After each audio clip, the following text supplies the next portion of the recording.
ẹ subscribe sí ìkànnì yìí, ẹ hàn notification button kẹ́ lè láǹfààní àti gbádùn wa síwájú sí i. Àjọṣepọ̀ wa la fi lè ṣe àṣeyọrí. Oya kí ṣòkòtò ròyìn wá máa tún yàgbá nìṣòlódé pàápàá nínú ìwé ìròyìn Nigeria Tribune tó jáde láàárọ̀ yìí. A rí kà pé àgbáríjọ àwọn tí wọ́n ń ṣe àgbékalẹ̀ ètò àdúrà kan tó pè ní the National Solemn Assembly NASA, àwọn ni wọ́n ti ṣíṣọ lójú ẹ̀ wípé aláṣẹ ilẹ̀ wa Bọ́lá Ahmed Tinubu pẹ̀lú ẹni tó jẹ́ Sultan ti Sokoto His Eminent Alhaji Saad Abubakar Keta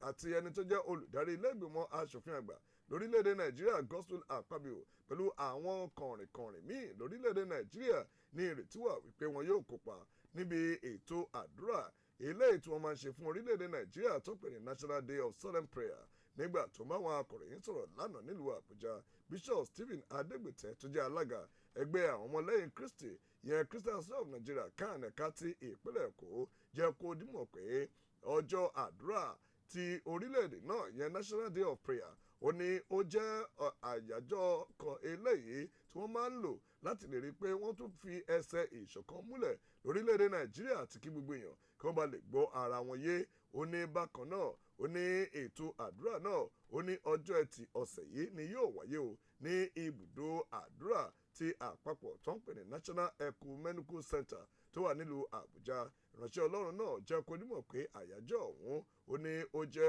ọjọ́ kan àti ètò àdúrà náà ó ló wà láti fi lè ṣe àtìlẹ́yìn fún ìṣàkóso eléyìí tí aláṣẹ Tinubu tó ń darí rẹ̀ ni ó wá jẹ́ kó nímọ̀ pé yóò tún jẹ́ ọ̀nà láti túbọ̀ fi ẹsẹ̀ ìṣọ̀kan àti ìgbọ́ra-ẹniyé láàrin àwọn ọmọ orílẹ̀-èdè Nàìjíríà láti fi múlẹ̀ àti láti gbàdúrà tako ọ̀pọ̀lọpọ̀ àwọn ìpèníjà eléyìí tí orílẹ̀-èdè Nàìjíríà àtàwọn èèyàn rẹ̀ tí wọ́n ń là kọjá lákòókò yìí. Tribune tó jáde láàárọ̀ ẹnikẹ́ lọ́mú kẹ́ka kúlẹ̀kúlẹ̀ ń bẹ̀. ìwé ìròyìn Daily Trust lójúmọ́ àárọ̀ yìí òun náà lòkèlè àkọ́bù mi o eléyìí tọ́wọ́ mi kọ́kọ́ bà ẹ̀wà gbọ́ bó ti wí ó ní tó bá tún ti yá kan kì í pẹ́ mọ́ torí èèyàn kan kì í tẹsẹ̀ bodò kó tún mọ́ bẹ̀rù tútù. ìwé ìròyìn Daily Trust níbi tí ó ti rí ààrẹ Bọ́lá Ahmed Tinubu tó ti sọ fáwọn ọmọ ilé-ìgbìmọ̀ asòfin àgbà wípé ẹ dákun àbá ìṣúná ọdún 2024 eléyìí tí mo gbé wá sọ́dọ̀ yín bí eléyìí tó rẹ̀ tó ẹgbẹ̀rún mẹ́tàdínlọ́gbọ̀n àti díẹ̀ ẹ má jẹ́ kó pẹ́ jù kó tó di pẹ́ fọwọ́ sí ó pẹ́ títí ọgbọ̀n ọjọ́ òun ní kẹ́ bá wa fi ṣe. ìwé ìròyìn Daily Trust lójúmọ́ àárọ̀ yìí ààrẹ Bọ́lá Ahmed Tinubu òun náà ló ti sọ fún ọmọ ilé-ìgbìmọ̀ asòfin àgbà wípé kí wọ́n tètè yarí pé wọ́n ṣiṣẹ́ lórí ọ̀rọ̀ àbádòfin eléyìí tó jẹ́ ti ètò ìṣúná wa lọ́dún 2024 tówó rẹ̀ tó tó ẹgbẹ̀rún mẹ́tàdínlọ́gbọ̀n àti ẹ̀ẹ́dẹ́gbẹ̀ta bílíọ̀nù náírà tá a mọ̀ sí 27.5 trillion naira ipò pẹ́ títí ọgbọ̀n ọjọ́ kí wọ́n tètè rí i pé wọ́n jíròrò lórí rẹ̀ wọ́n sì buwọ́ lù ú ńgbà tó ń bá àwọn ọmọ ilé-ìgbìmọ̀ asòfin àgbà tó jẹ́ àjọṣepọ̀ wọn papọ̀ níbi tó ti ń bá wọn sọ̀rọ̀ lánàá tó jẹ́ ọjọ́rú ìyẹn nílùú Àbújá tó jólù lórílẹ̀‐èdè Nàìjíríà ààrẹ Bọ́lá Ahmed Tinubu níbi tó ti gbé àbá ìṣúná ètò ìṣúná eléyìí tó ní ṣe pẹ̀lú ọdún 2024 tó ti gbé lọ bá wọn bẹ̀ níbi tó ti sọ pé bẹ̀rẹ̀ láti oṣù kínní nídìí oṣù kejìlá òun náà làwọn ti ṣe gbogbo ètò báwọn ó ti náwó lórílẹ̀‐èdè Nàìjíríà táwọn iléeṣẹ́ ẹlẹ́ka òjẹ̀ka àti gbogbo àwọn èèyàn lọ́kùnrin lóbìnrin lọ́mọdé àti lágbà tí wọ́n mọ̀ jẹ àjẹyó àti àjẹsẹ́kù lòún gbé wá báwọn nílé ìgbìmọ̀ asòfin àgbà yìí káwọn náà kí wọ́n sì jíròrò lé lórí nínú àbá ìṣúná ọ̀hún níbi wọ́n ti sọ pé owó ọ̀hún tó jẹ́ 27.5 trillion naira ni wọ́n ti ṣàlàyé rẹ̀ wípé gbèsè ń bẹ àti táwọn ò fi san gbèsè padà àti táwa náà tá a fi ṣe àlàyé lórílẹ̀‐èdè Nàìjíríà kọ́lọ́wọ́n ọba kó jẹ́ kó di mímú ṣẹ. ìwé ìròyìn Daily Trust òun náà ló kọ kúlẹ̀kú ẹmu kẹ́ ẹ lọ kà á. ìròyìn àjìmúná ló ṣe ń tẹ̀síwájú tó ń fẹjú kẹ̀kẹ́ nínú ìwé ìròyìn The Punch tó jáde láàárọ̀ yìí wọ́n ní aláṣẹ Bọ́lá Tinubu eléyìí tí ìṣàkóso rẹ̀ tó ń pète àtiná owó tùlùtùlù nínú ètò ìṣúná ọdún 2024 tó jẹ́ pé àgbékalẹ̀ owó náà ló jẹ́ tírílíọ̀nù mẹ́tàdínlọ́gbọ̀n àti ààbọ̀ 27.5 trillion naira. Wọ́n ní nínú owó ọ̀hún ló jẹ́ pé 6.75 trillion naira nínú owó ọ̀hún ló jẹ́ pé ẹ̀ka ètò ààbò pẹ̀lú ẹ̀ka ètò ẹ̀kọ́ àti àwọn ohun amáyédẹrùn ìyẹn infrastructure ni yóò gba owó tó pọ̀ jù ní ọdún 2024 nínú àbá ètò ìṣúná náà. Gẹ́gẹ́ bí àṣírí náà kà wọ́n ní owó ọ̀hún tó jẹ́ 6.48 trillion tó jẹ́ ìdá mẹ́rìndín ní ọgọ́rùn-ún nínú ìdá ọgọ́rùn-ún owó ọ̀hún. Wọ́n ní òun ni ẹ̀ka mẹ́tẹ̀ẹ̀ta ọ̀hún ni yóò gbémì gẹ́gẹ́ bí àṣírí náà kà. Wọ́n ní owó eléyìí tí wọ́n ná lórí owó oṣù àti àwọn òṣìṣẹ́ fẹ̀yìntì ìyẹn ó gbé pẹ́lí o. Ó fi bílíọ̀nù lọ́nà ẹ̀ẹ́dẹ́gbẹ̀ta ó lé díẹ̀ ó fi lé ju ti ọdún tó kọjá lọ yẹ tọdún 2023. Wọ́n ní owó ọ̀hún jẹ́ 5.76.16 billion ní eléyìí tó fi lé sí ti ọdún tó kọjá gẹ́gẹ́ bí àṣírí ìròyìn náà kà. Wọ́n ní ìṣàkóso tó wà lóde báyìí ó wá ń fojú sọ́nà wípé láti ara owó orí o àti àwọn owó mùdùmúdù míì tó ní ṣe pẹ̀lú ọ̀rọ̀ ìdókòwò. Wọ́n ní iye tí wọ́n ń retí wípé wọn yóò pa wọlé lọ́dún tó ń bọ̀ òun náà ní tírílíọ̀nù 10 ó lé díẹ̀ 10.4 trillion naira gẹ́gẹ́ bí ìròyìn náà ṣe fi yé ni pé alákòóso fún ọ̀rọ̀ ààtò ìṣúná ìyẹn Minister of Budget and National Planning Abubakar Bagudu òun ló sọ̀rọ̀ náà di mímọ̀ ní kété lẹ́yìn tí wọ́n ṣe àgbékalẹ̀ àbádòfin ètò ìṣúná náà níwájú ilé ìgbìmọ̀ aṣòfin àpapọ̀ lẹ́wà tó wá ń ṣe àtúpalẹ̀ rẹ̀ lẹ́sẹsẹ ṣáájú nígbà tó ń ṣe àgbékalẹ̀ àbádòfin ètò ìṣúná tọdún 2024 níwájú ilé ìgbìmọ̀ aṣòfin ọ̀hún eléyìí tí wọ́n pe àkúrè ní ètò ìṣúná ti àtúnṣe ìrètí ìyẹn budget of renewed hope ní iwájú ilé ìgbìmọ̀ aṣòfin àpapọ̀ lẹ́wà lánàá. Ibẹ̀ ní aláṣẹ Tinubu ti jẹ́ kó dímọ̀ pé ṣe rí àbádòfin ètò ìṣúná eléyìí tó ń gbé wá síwájú yìí náà ó ní láti lè rí i pé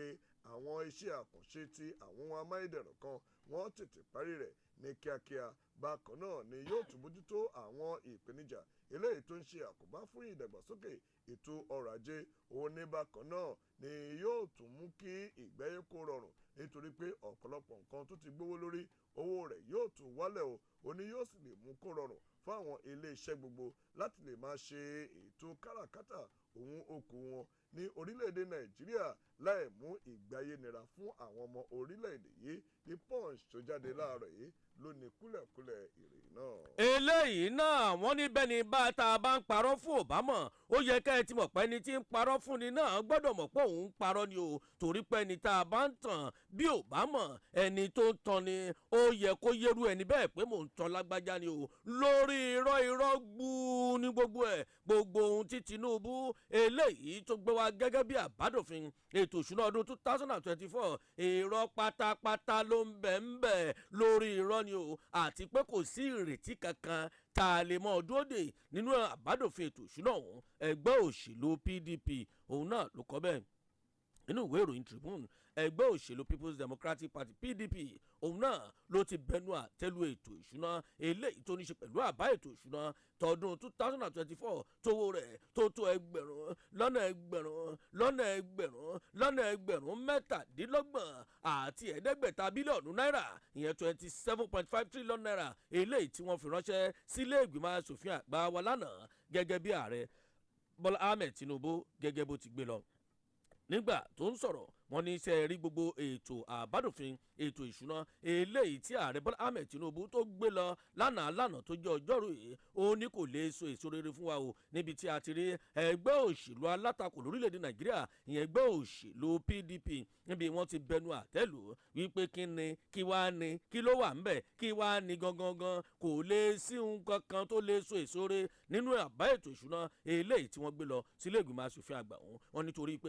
ìrètí kankan ò sí ńbẹ̀ ó yẹ ká ẹ sì mọ̀ pé ìrètí pípẹ́ àmọ́ mọ́kànṣákìnì o wípé kò sí ohun tá a lè mú kúrò ńbẹ̀ lórí irọ́ ní gbogbo ẹ̀ òdo ń gbọ́dọ̀ pọ̀n òun náà ní gbogbo ẹ̀ rí nígbà tó ń fọwọ́ sí ẹni tó jẹ́ alukoro àgbà fẹ́gbẹ́ òṣèlú PDP lórílẹ̀‐èdè Nàìjíríà Débọ̀ Ológun àgbà òun náà ló fi ọ̀rọ̀ yìí síta o níbi ó ti ṣàlàyé oníṣẹ́ rí ètò àbádòfin tó jẹ́ ti eléyìí tó jẹ́ àbádòfin lórí ètò ìṣúná wa lọ́dún 2024 eléyìí tí wọ́n sọ pé ìgbà ọ̀tun àbádòfin ètò ìṣúná wa eléyìí tó jẹ́ pé wọ́n pè ní ètò ìṣúná tó ní í ṣe pẹ̀lú ìgbà ọ̀tun lórí ọ̀rọ̀ ìrètí wa budget of renew hope ó ní kò sí nǹkan kan ó ní ìrètí kíni kí lẹ fẹ́ sọ dìgbà ọ̀tun ìrètí ò sí ìrètí wo lẹ tún wá fẹ́ sọ dìgbà ọ̀tun ìrètí tó ti parẹ́ tipẹ́tipẹ́ lórílẹ̀‐èdè nàìjíríà tí ò sí nǹkan kan ó ní wò la fẹ́ mú kà ń bẹ̀ nínú ọ̀rọ̀ àbádòfin ètò ìṣúná ilé tí wọ́n gbé lọ ó ní wọ́n ó mọ̀ ọ́ sọ síbẹ̀ àwọn ó tún ètò ọrọ̀ ajé wa ṣe ó lè ṣe yẹn lé ní àwọn ó pèsè iṣẹ́ fáwọn èèyàn ó lè ṣe ní méjì ètò ààbò tó dára ó lè ṣe mẹ́ta àwọn ó mọ̀ jẹ́ káwọn onílé iṣẹ́ ńláńlá kí wọ́n mọ̀ pèsè àwọn kan jíjẹ àjẹyó àti àjẹṣẹ́kù ètò ẹ̀kọ́ àti ètò ìlera wa ó ní irọ́ ni gbogbo ẹ̀ ó ní kò sí tí wọ́n lè ṣe ó ní ẹ wò ó ẹ mọ́kàn kú òun ẹ̀ ń bẹ̀ ẹ kúrò lórí ẹ̀ kò sí nǹkan kan tá a lè lajú sí ń bẹ̀ ẹ kó là kú òun ẹ̀kọ́ òkọlà ewé òun náà ló kọlà sí lára ìwé ìròyìn Tribune ló mú wá lójúmọ́ àárọ̀ yìí.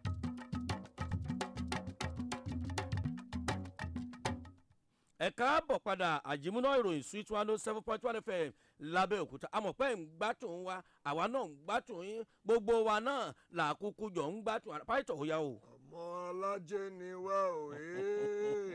ọmọ alájẹ ni wá o ó yá ìròyìn eléyìí tó àlọ́ mi yìí látinú ìwé ìròyìn Tribune ni o ibẹ̀ láti rí kà pé olùdarí ilé ìgbìmọ̀ asòfin tàwọn aṣojú nílẹ̀ wa Honourable Tajudeen Abbas ti sọ̀rọ̀ lánàá ó ní ó yẹ láti ṣe àgbékalẹ̀ ìlànà òfin kan eléyìí tí ó máa bójútó àmúṣe ètò ìṣúná lórílẹ̀‐èdè Nàìjíríà láti lè dẹ́kun àwọn ìpèníjà ìjákulẹ̀ eléyìí tí àwọn ètò ìṣúná tí àtẹ̀wá tí wọ́n ti là kọjá. Honourable Abbas ẹni tí ó sọ ọ̀rọ̀ ìpèníjà náà ní àkókò tí wọ́n ń ṣe àgbékalẹ̀ ètò ìṣúná tọdún 2024 níwájú ilé ìgbìmọ̀ asòfin àpapọ̀ ilé wa látọwọ́ aláṣẹ Bọ́lá Ahmed Tinubu níwájú àgbáríjọ àwọn ọmọlẹ́gbìmọ̀ asòfin àpapọ̀ orílẹ̀-èdè yìí tọ́ka sí wípé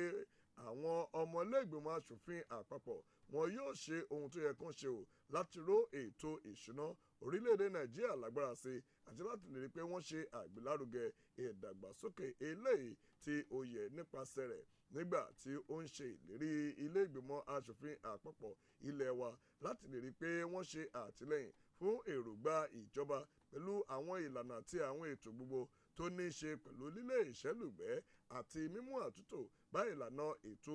ọrọ̀ ajé àti àwọn ìlànà míì eléyìí tó ń jẹ́ kí ọwọ́jà irin ètò ọrọ̀ ajé kó délé dóko tá a mọ̀ sí diversification ó jẹ́ kó dimọ̀ pé gbogbo àwọn ohun tó ní ṣe pẹ̀lú àtúntò ẹ̀ka ti ọ̀rọ̀ amúlùdùn àti ìdàgbàsókè ní ti ètò ọrọ̀ ajé gbogbo rẹ̀ pátá ni àwọn yóò rí pé àwọn ṣe àtìlẹ́yìn fún ìjọba kí èròǹgbà wọn kó ba lè wá sí ìmúṣẹ. ó ní tẹ́ ẹ bá wò ó láti ọjọ́ àkọ́kọ́ tí í ṣe ọjọ́ kọkàndínlọ́gbọ̀n oṣù karùn-ún ọdún 2023 tí ìṣàkóso tó wà lóde yìí ti bẹ̀rẹ̀ iṣẹ́ ó ní gbogbo àwọn ìgbésẹ̀ tí wọ́n ń gbé ó nira o ó ní ṣùgbọ́n ó pọn dandan láti gbérú àwọn ìgbésẹ̀ bẹ́ẹ̀ láti lè rí i pé wọ́n dá àwọn ọmọ orílẹ̀-èdè Nàìjíríà padà sí ojú ọ̀nà eléyìí tí ètò ọrọ̀ ajé yóò fi lè ṣe ìtẹ́wọ́gbà tí ọ̀rọ̀ ààbò àti ìdàgbàsókè pàápàá tí ó fi lè máa lọ ní sinrin wẹ̀rẹ̀rẹ̀. ìwé ìròyìn Tribune tó jáde láàárọ̀ yìí ló ní kúlẹ̀kúlẹ̀. ìwé ìròyìn The Punch ó ní somebody tún lè ṣe somebody ó gbìyànjú àti dá lérú pátápátá ni o ilé ẹjọ́ tó ga jùlọ lórílẹ̀‐èdè Nàìjíríà wọ́n ti ṣe àtìlẹ́yìn fún ilé ìfowópamọ́ àpapọ̀ wa lórílẹ̀‐èdè Nàìjíríà ìyẹn Central Bank of Nigeria CBN láti rí i pé ọ̀rọ̀ gbèdéke ìgbà kan la máa náwó wa tá a ti ń ná tẹ́lẹ̀ owó náírà wa kò sí ohun tó jọ bẹ́ẹ̀ ẹ mọ́ wẹ̀ lọ ẹ mọ́ jẹun lọ láìláwẹ̀ ẹ mọ́ náwó yẹn lọ bó ti wù yín ni o ìwé ìròyìn The Punch wọ́n ní ilé ìfowópamọ́ àpapọ̀ wa lórílẹ̀‐èdè Nàìjíríà ìyẹn Central Bank of Nigeria CBN lánàá tó jọjọ́rú òun náà ni wọ́n ti pàṣẹ fún gbogbo àwọn ilé ìfowópamọ́ tí ń ṣiṣẹ́ lábẹ́ wọn tó wà lórílẹ̀‐èdè Nàìjíríà láti bẹ̀rẹ̀ sí í fún àwọn èèyàn lówó ti tẹ́lẹ̀ àti kọ́mọ tún gbà padà lọ́wọ́ wọn èèyàn àwọn owó wa eléyìí tó jẹ́ pé wọ́n ní wọ́n lọ ṣe àtúnṣe lé lórí tí wọ́n paláró tí wọ́n láwọn bá wa ṣe àtúnṣe lé lórí fún àpẹẹrẹ owó wa tó jẹ́ igba náírà 200 naira eléyìí tó jẹ́ ẹ̀ẹ́dẹ́gbẹ̀ta náírà 500 naira àti ẹgbẹ̀rún kan náírà 1000 naira títí di ìgbàkigbà tí ò tiẹ̀ nígbà kan eléyìí tá a lè sọ pé bàbá yìí láàtò kó wọlé gẹ́gẹ́ bí wọ́n ti sọ wọ́n ní tẹ̀ bá gbàgbé owó náírà wa tẹ́lẹ̀tẹ́lẹ̀ ìyẹn igba náírà 200 náírà ẹ̀ẹ́dẹ́gbẹ̀ta náírà 500 náírà àti ẹgbẹ̀rún kan náírà 1000 náírà eléyìí tó jẹ́ pé wọ́n ní kò ní í sí mọ́ tó bá ti di ní ọjọ́ kọkànlélọ́gbọ̀n oṣù kejìlá nínú ọdún tá a wà yìí gangan ṣùgbọ́n ṣá o àtẹ̀jáde eléyìí tó wáyé látọwọ́ ẹni tó jẹ́ adelé àgbà fún ọ̀gá àgbà kan eléyìí tó wà ńbẹ̀ lẹ́ka ti ìgbóhùnsáfẹ́fẹ́ fún ilé ìfowópamọ́ àpapọ̀ wa lórílẹ̀ nàìjíríà ìyẹn CBN Alisidi Akama òun náà ló sọ̀rọ̀ jáde o bẹ́ẹ̀ mọ̀ yìí pé ohun tá a bá fún fèrè òun náà ni fèrè ó fún jáde torí ibi abẹ́rẹ́ bá fojú ọ̀nà sí ibẹ̀ náà lòun máa kúkú gbà ibẹ̀ ni ó ti fi ọ̀rọ̀ òun jáde tó sì sọ síta gbangba wálíà ó láwọn ti gba ìdájọ́ nílé ẹjọ́ tó ga jùlọ lórílẹ̀‐èdè nàìjíríà wípé kí ni pẹ̀lú báwọn ṣe ń pa àṣẹ yìí gbogbo ilé ìfowópamọ́ pátápátá lórílẹ̀‐èdè nàìjíríà ẹ mọ̀ gbọ́ owó ti tẹ́lẹ̀ tá a mọ̀ sí ó nóòtì ẹ mọ̀ gbà lọ́wọ́ àwọn èèyàn bẹ̀rẹ̀ láti igba náírà 200 náírà ẹ̀ẹ́dẹ́gbẹ̀ta náírà 500 náírà àti ẹgbẹ̀rún kan náírà 1000 náírà ẹ mọ̀ gbà lọ́wọ́ àwọn èèyàn kẹ́sì mọ́ tó fún wọn lówó ẹ̀ bá àríta láró kẹ́ ẹ fún wọn ẹ̀ bá àríti tẹ́lẹ̀ kẹ́ ẹ fún wọn ẹ̀ bá àpáláró ẹ̀ bá àmọ́ fún wa lówó àádìbí tá a fẹ́ dé ìwé ìròyìn The Punch òun náà ló kọ bẹ́ẹ̀ lójúmọ́ àárọ̀ yìí. àjìmúná ló ṣe ń fẹjú kẹ̀kẹ́ lórí iléeṣẹ́ rédíò Sweet 107.9 FM lábẹ́òkúta ìròyìn eléyìí tí ò dùn mọ́ni nínú yìí òun lọ́pọ̀ sùkàn látinú ìwé ìròyìn Daily Trust wọ́n ní àwọn ẹni èṣù kan tí wọ́n jẹ́ adigunjalè àwọn ni wọ́n lọ ṣekú pa ẹnìkan lánàá tó jẹ́ òṣìṣẹ́ owó fún ìjọba ìpínlẹ̀ Ògùn ìyẹn ọ̀gbẹ́ni Taiwo Oyekanmi wọ́n ní owó tùlùtùlù ni wọ́n sì gbé lọ tó jẹ́ owó ìjọba ní ìlú Abẹ́òkúta tí ṣolúlu ìpínlẹ̀ Ògùn gẹ́gẹ́ bí ìròyìn náà ṣe fi yé pé Oyekanmi tó jẹ́ ọ̀gá lẹ́ka ètò tó wà fún lẹ́ka iléeṣẹ́ tó wà fún ọ̀rọ̀ ètò ìṣúná ìyẹn Director of Finance ní iléeṣẹ́ ìjọba ti ìpínlẹ̀ Ògùn ìyẹn ní Governor's Office tó wà ní Òkè Mọ́sọ̀ òun ló jẹ́ pé ó ti lọ gba owó tùlùtùlù kan tí wọ́n sọ iye rẹ̀ láti ilé ìfowópamọ́ kan nílùú Abẹ́òkúta tó sì ń padà lọ sí ọ́fíìsì nígbà tí àwọn kọ̀lọ̀rọ̀ sí adigunjalè náà tí wọ́n dẹ́bù rẹ̀ lójú ọ̀nà gẹ́gẹ́ bí ìròyìn náà ṣe fi yé ni pé àwọn ikọ̀ adigunjalè ẹlẹ́ni márùn náà ni wọ́n dá dúró pẹ̀lú ọkọ̀ eléyìí tó jẹ́ ọkọ̀ àgbélẹ̀rọ eléyìí tó máa fi ń gbówó tá a mọ̀ sí homemade bullion van wọ́n ní àkókò tí ọkọ̀ náà tí ó ń sọ̀kalẹ̀ látòrí afárá eléyìí tó wà ní Kútọ̀ ní àkókò náà ni wọ́n dá dúró tí wọ́n sì ṣínà ìbọn bolẹ̀ fún òǹṣirò owó ọ̀hún ìyẹn accountant náà gẹ́gẹ́ bí àṣírí ìròyìn náà kà wọ́n ní nígbà tí wọ́n yìnbọn náà tán ni wọ́n lọ gbé hámà látàmọ̀ sí sledgehammer ni wọ́n fi fọ́ ilẹ̀kùn ọkọ̀ eléyìí tó fi ń gbé owó náà tí wọ́n sì gbé owó tùlùtùlù náà tó jẹ́ owó ìjọba tí wọ́n gbé lọ gẹ́gẹ́ bí àṣírí ìròyìn náà kà wọ́n ní ẹnìkan tí ọ̀rọ̀ náà tó ṣojú rẹ̀ ló jẹ́ kó dímọ̀ pé Oyèkànmí àti àwọn ìmíì tó ṣe pé ọta ìbọn náà ó pa lára púpọ̀ ni wọ́n sáré gbé lọ sí ilé ìwòsàn ti ìjọba àpapọ̀ tó wà níjàyè nílùú Abẹ́òkúta ibẹ̀ náà ni wọ́n ti kéde pé ọ̀gbẹ́ni ọ̀hún ó ti jáde láyé kọ́lọ́run kó ṣàánú wa Daily Trust tó jáde láàárọ̀ ìlú ní kúlẹ̀kúlẹ̀ rẹ̀ náà. lórí ọ̀rọ̀ ti ẹni tí wọ́n yìnbọn fún tí ó jọ́lọ́wọ́n bá mi Èdùmàrè ń pè kọ́lọ́run kó ṣàánú wa ni o kí ó dídẹ̀rẹ́ wa kó mọ̀ kú sóko wá nǹkan jẹ àmọ́ ṣá o wọ́n lẹ́ni tó bá pa gúnugún kan wọ́n ní kì í kádùn ìwé ìròyìn Vanguard ló mọ̀ pariwo ẹ̀ lójúmọ́ àárọ̀ yẹn ẹ dákun ẹ bá wa rí i wípé àwọn èèyàn tí wọ́n hùwà láabi yìí ọwọ́ tó wọn àwọn tí wọ́n pa Oyèkànmí Abiodun òun náà ló sọ fún àwọn òṣìṣẹ́ aláàbò bẹ́ẹ̀ níbi ó ti pàṣẹ fún wọn ìwé ìròyìn Vanguard òun náà ló ní kúlẹ̀kúlẹ̀ gómìnà Dàpọ̀ Abiodun ó jẹ́ gómìnà ìpínlẹ̀ Ògùn òun náà ló ti pàṣẹ fáwọn òṣìṣẹ́ ètò aláàbò wa ní ìpínlẹ̀ Ògùn wípé ẹ dákun ó mọ̀ ṣe o kò yẹ kó rí bẹ́ẹ̀ pẹ̀lú omijé ojú òun ni gómìnà Dàpọ̀ Abiodun ló fi ń pàṣẹ fáwọn òṣìṣẹ́ ètò aláàbò láti rí i pé ọ̀gá àgbà tó wà fún ètò ìṣúná eléyìí tó wà nílé iṣẹ́ ìjọba ìpínlẹ̀ Ògùn ìyẹn lọ́fíìsì gómìnà gangan ọ̀gbẹ́ni Taiwo Oyèkànmí lánàá nílùú Abẹ́òkúta tó jólùlù ìpínlẹ̀ Ògùn ọ̀sán pọ́n gọ̀ríngọ̀rín ohun aburú ló ṣẹlẹ̀ lánàá lọ́sàn-án àná tó jọjọ́rú ibi wọ́n ti yìnbọn fún arákùnrin náà tí wọ́n sì dẹ́mi rẹ̀ légbodò Oyekanmi òun la gbọ́ pé wọ́n yìnbọn fún tó sì ń yínlẹ̀ inú ọ̀gbàrá ẹ̀jẹ̀ ìyẹn lórí bíríìjì Kútọ̀ orí afárá Kútọ̀ gangan níbi junction ibi ilé epo NNPC gangan lórí òkè ìyẹn nílùú Abẹ́òkúta òun náà ní nǹkan aburú yìí ti ṣẹlẹ̀ níbi tí àwọn afurasí adigunjalè eléyìí tí wọ́n ti dá arákùnrin náà dúró nígbà tó ń bọ̀ láti ilé ìfowópamọ́ níbi ó ti lọ gba àwọn owó tùlùtùlù kan gẹ́gẹ́ bí àtìgbọ́ ẹni tó jẹ́ akọ̀wé ìròyìn sí gómìnà ìpínlẹ̀ Ògùn Lẹ́kan Adéníran òun náà ló sọ ọ̀rọ̀ ìjáde o níbi ó ti ṣàlàyé pé lánàá àwọn ń ké igbe rárá ni o torí pé béèyàn ṣe ń wo Taiwo Oyekanmi bó ṣe ń yínú ọ̀gbàrá ẹ̀jẹ̀ kó tó di pé wọ́n gbé dìgbàdìgbà lọ ilé ìtọ́jú aláìsàn ibẹ̀ náà ló ti dágbére fáyé bó dìgbò ṣe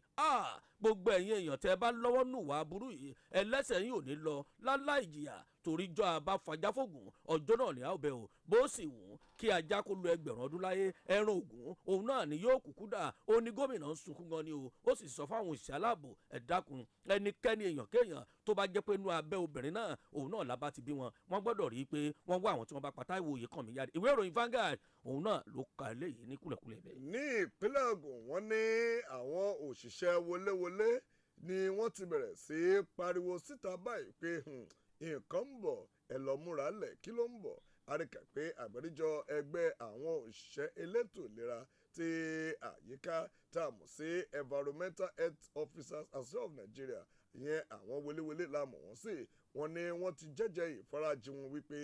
àyíká gbogbo ní ìpínlẹ̀ Ògùn wọ́n ní mímọ́ tónítóní ni yóò wà o bí a ti ń palẹ̀mọ́ fún ọdún kérésì àti lẹ́yìn ọdún kérésì pẹ̀lú ẹni tó jẹ́ olórí pátá tí wọ́n ṣẹ̀ṣẹ̀ yàn fún ẹgbẹ́ ọ̀hún tó ṣẹ̀ dìbò yàn ìyẹn Sanitarian Ayinde Samuel òun ló sọ ọ̀rọ̀ ìdánilójú yìí lánàá nílùú Abẹ́òkúta tí í ṣe olúlu ìpínlẹ̀ Ògùn ó tẹnumọ́ wípé àwọn yóò rí i dájú wípé gbogbo ohun tó bá yẹ láti lè rí pé àwọn ṣe ni àwọn ṣe ò kí àwọn aráàlú kí wọ́n lè máa fi ìfẹ́ hàn sí agbègbè wọn. Sanitarian Ayinde Samuel ẹni tí ó gbéyẹ lọ́wọ́ ẹnì kejì rẹ̀ tí wọ́n jọ figagbága láti díje sí ipò olórí ẹgbẹ́ ọ̀hún ìyẹn Sanitarian Abiodun Sunday nínú ọ̀rọ̀ pé ẹ ṣé mo dúpẹ́ eléyìí tí ó kọ́kọ́ fi bá àwọn ẹlẹgbẹ́ rẹ̀ sọ̀rọ̀ ibẹ̀ ló ti kìlọ̀ fún gbogbo àwọn olùgbé ìlú Abẹ́òkúta àti ìpínlẹ̀ Ògùn lápapọ̀ wípé gbogbo ohun tó lè mú ẹ̀gbin àti wàhálà bá àyíká òun ni kí gbogbo wọn kí wọ́n yàgò fún o pẹ̀lú ìtọ́kasí wípé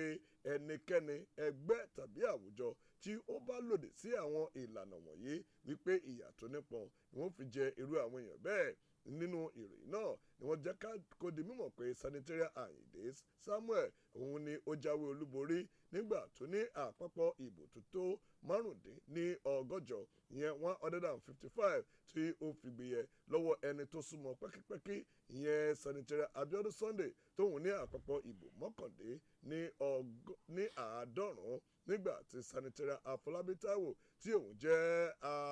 kápò ti Sanitarian Akínọlá Olúwarántìmí tóun sì jẹ́ alukoro ìròyìn náà ó pọ̀ rẹ̀rẹ̀rẹ̀ Tropic Reporter ló kọ jáde wá láàárọ̀ yìí. ìwé ìròyìn The Punch ó ní ojú là á tẹ́ kó tó di pé a tẹ́ ní bó ló ń jẹ bá rí mi bó bá rojú kórókóró èmi fúnra ara mi náà n ó sì fi àìjẹ n ó fi tẹ́rù ẹni bẹ́ẹ̀ Ayédatiwa yóò padà sípínlẹ̀ Ondo láti lọ ṣe àwọn ìpàdé àpapọ̀ pẹ̀lú àwọn ìgbìmọ̀ ìṣàkóso ní ìpínlẹ̀ Ondo lónìí ni o ìwé ìròyìn The Punch òun náà ló kọ bẹ́ẹ̀. Igbákejì gómìnà ìpínlẹ̀ Ondo ìyẹn ọ̀gbẹ́ni Lucky Ayédatiwa lónìí òun náà la gbọ́ pé yóò padà sí ìpínlẹ̀ Ondo láti lọ ṣe ìpàdé pẹ̀lú àwọn ìkàn tó ń ṣe ìṣàkóso ìyẹn ní ìpínlẹ̀ Ondo lónìí látàrí ti ìpàdé àpapọ̀ tó wáyé pẹ̀lú ààrẹ Bọ́lá Ahmed Tinubu ìyẹn lọ́jọ́ Jímọ̀ tó kọjá nílùú Àbújá tó jólù lórílẹ̀‐èdè Nàìjíríà gẹ́gẹ́ bá a ti gbọ́ wọ́n ní ààrẹ Bọ́lá Ahmed Tinubu òun náà ló ṣe ìpàdé pẹ̀lú àwọn èèyàn jankan-jankan eléyìí tó wà nínú ẹgbẹ́ òṣèlú All Progressives Congress APC lórí ọ̀rọ̀ fàákájà àti lọ́gbọ́lọ́gbọ́ tó ń wáyé nínú ẹgbẹ́ òṣèlú wọn gẹ́gẹ́ bí a ti gbọ́ wọ́n ní àwọn ọmọlẹ́gbìmọ̀ aṣòfin ti ìpínlẹ̀ Ondo òun náà ni wọ́n ti ń pè fún báwọn ó ṣe dá ẹni tó jẹ́ igbákejì gómìnà ọ̀hún ìyẹn Lucky Ayédatiwa báwọn ó ṣe dá dúró gẹ́gẹ́ bí ẹni tó jẹ́ igbákejì gómìnà látàrí pé ó ti ṣẹ̀ sí òfin nígbà tí ó ń de gómìnà ìpínlẹ̀ Ondo náà ìyẹn ọ̀gbẹ́ni Rotimi Akeredolu lásìkò ìgbà tí kò ní ìlera eléyìí tó péye tó sì lọ sí orílẹ̀-èdè Germany láti lọ ṣe àyẹ̀wò ara rẹ̀ lórí ètò ìlera náà. Ibẹ̀ làwọn ọmọ ilé ìgbìmọ̀ aṣòfin ti ìpínlẹ̀ Ondo ti wá sọ wípé gbogbo ohun tó ṣe ní gbogbo àsìkò péréte ọ̀hún kì í ṣe ohun tó dáa púpọ̀ ṣùgbọ́n ṣá o àwọn ọmọ ilé ìgbìmọ̀ aṣòfin ìpínlẹ̀ Ondo ní ọjọ́ ìṣẹ́gun tó kọjá yìí ni wọ́n ti bẹ̀rẹ̀ sí sọ fún Ayédatiwa wípé ó kúkú dáa kó yá tètè kọ̀wé kó fi ipò rẹ̀ lẹ̀ gẹ́gẹ́ bí igbákejì gómìnà ìpínlẹ̀ Ondo kó tó di pé àwọn yọ bí ẹni yọ jìgá. Ṣùgbọ́n ṣá o ẹ wò ó Ayédatiwa náà wá sọ fún wọn ó ní ẹ̀ ń tanra yín jẹ bàbá ńlá arọ́lẹ̀ ń pa fúnra yín torí pé tipátipá òun náà ni oníṣàngó ni ó fi jó bàtà kò sì sí ohun tẹ́ ẹ fẹ́ ṣe àtèmi àti àjọṣe ìjọba ìtàn tí yóò fi parí pátápátá ni òròmọdì ẹ̀yìn ò màwùdì ìyá ẹ̀ tó màṣá pẹ́rẹ́ kò jẹ́ fi ṣeré. Ìwé ìròyìn The Punch lójúmọ́ àárọ̀ yìí. ẹ wo ibi tá a kàdé yìí náà ló ń jóun nínú ìròyìn àjìmúná láti lè ṣe rédíò 9FM lábẹ́òkúta.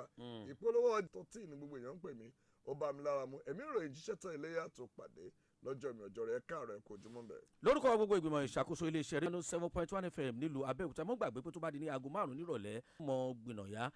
ẹ̀dọ́kìròyìn yóò wà ń bẹ̀ ṣùgbọ́n lọ́la àwọn ikọ̀ mi lẹ́ẹ̀bá pàdé lórí ètò àjẹmúná wa. Láìdé Daniel Ìdòwú Taiwo ló kọ́ mi o ọdẹ apẹ̀rọ. àjọṣepọ̀ wa la fi lè ṣe àṣeyọrí.